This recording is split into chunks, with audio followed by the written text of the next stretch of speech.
বৈষম্যের নাম দিয়ে যারা সবচেয়ে বড় বৈষম্য করেছিল সেই এনসিপি এখন ছাত্রলীগের সাথে আতাত করে ছাত্রলীগের রাজনৈতিক কর্মকাণ্ড পরিচালনা করছে। জুলাই আগস্ট ছাত্রলীগের গণঅভ্যুত্থানের মধ্য দিয়ে বাংলাদেশে একটা রাজনৈতিক সেটেল ডাউন হয়েছে, যেখানে বাংলাদেশপন্থী মানুষ বাংলাদেশে বসবাস করছে। যারা বিনদেশি তাবেদারি করত, যারা এদেশের বুকে হত্যা, গুম, ধর্ষণের স্বর্গরাজ্যে পরিণত করেছিল, সেই শেখ হাসিনাকে কিন্তু বাংলাদেশ থেকে মানুষ উৎখাত করেছিল। 2024 সালের 5ই জুন হাইকোর্ট থেকে কোটা পুনর্বহালের প্রতিবাদে যে আন্দোলন শুরু হয়েছে, সেই একই মাস 2 বছরের মধ্য দিয়ে মাথায় এসেই আমরা শুনতে হয়, দেখতে হয় সেই সন্ত্রাসী সংগঠন ছাত্রলীগ, আওয়ামী লীগ আবারও পুরো বাংলাদেশকে অস্থিতিশীল করার চেষ্টা করছে, বিভিন্ন জায়গায় হামলা করার চেষ্টা করছে, বিপ্লবী ছাত্র জনতাকে রক্তাক্ত করার চেষ্টা করছে।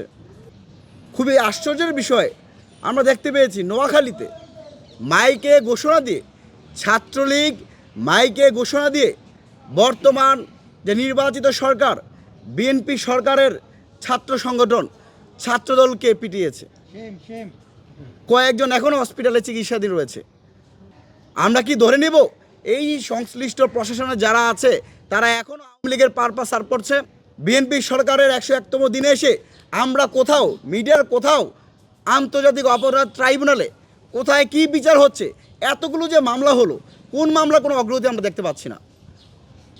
চট্টগ্রাম মহানগরের সহসাংগঠনিক সম্পাদক, এনসিপির সহসাংগঠনিক সম্পাদক হুজ্জাতুল ইসলাম, তিনি নিষিদ্ধ সংগঠন ছাত্রলীগের শেল্টার দিচ্ছেন। ছাত্রলীগ এনসিপির সাথে কথা বলে তারা মিছিল করছেন।